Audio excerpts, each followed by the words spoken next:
ကျုပ်တို့ရဲ့ရွာမှာဘယ်မှမသိတဲ့ဇက်ဖွဲ့တစ်ဖွဲ့ဇက်လာကခဲ့ကြတယ်တွေ့ပြီညာတွေ့ပြီတွေ့ရတေးဘော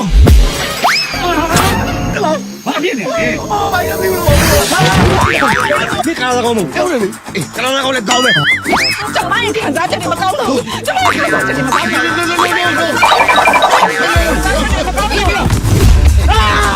အဲ့လိုကြောက်တယ်မှာငါအစကတည်းကတည်ရင်မင်းကိုကာလာသားကောင်းရာလူငါမင်းကိုမပေးဘူးကိုကငါမှုကြောင်ညွန့်ပေးတယ်ကြောက်တယ်လို့ပြောနေတာမဟုတ်ဘူးဗျကြောက်တော့မပြည့်စင်တာမပြည့်အောင်ကြောက်ကတားနေတာအဲ့ဒါဒုက္ခရောက်လာတဲ့လူဒုက္ခရောက်လာတဲ့လူကငါတို့ကကူညီရမှာပဲရကြောက်တတ်နေသူကဒွာကာရာသားကောင်းအလုပ်ကိုပဲမလုပ်နဲ့တော့ကျွန်တော်ဝေးလေးမှာဇက်စီရတော့ကပေးကြဇက်ဖွဲ့ကိုငါလည်းပြီးလို့သဘောထားလိုက်ဟုတ်လားဝင်းနေရပြေတော့လေဒီလားစိန်ဝင်းဇမင်းသားလေးမောင်စိန်ဝင်းပြပြမမကူကူမမအပီချတဲ့မောင်စိန်ဝင်း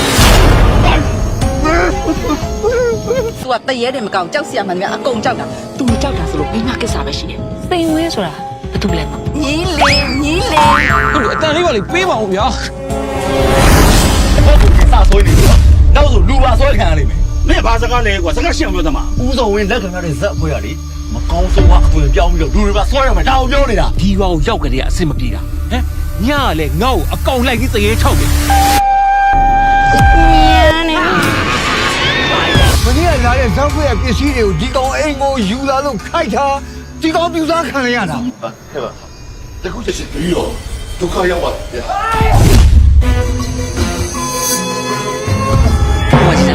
မင်းပြောနေလူဆိုတဲ့ဟာလေငါတို့ပေးရည်လည်းထက်လိုက်ကောင်းမှာဖြူပြည့်ပြည့်မတွေ့လားအေးခေါ်တဲ့လူကိုတွေ့လို့ရလားကုန်ချောပြီးတော့တတ်ပြစ်တယ်သိမဒီကနေ့ပေါ်လာဒီပစ္စည်းတွေကြောင့်ဒီကောင်ပြူစားခံရတာဘာလို့သိကုန်လေးပဲနော်ဟိုမှာလာပြီကားလေ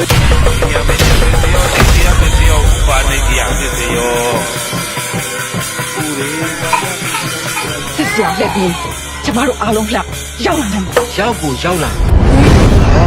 အဒီတော့ရဒီနောက်ကို7မိနစ်လမ်းဆက်သွားလိုက်ကြရွာတွေ့လေကျွန်တော်ဒီတေတော်ကျွဲမှာလုံလာတာအနည်း20ရှိပြီဗျဒီမိုင်90အတွင်းမှာဘာရှိတော့ခမ်းကြဘူး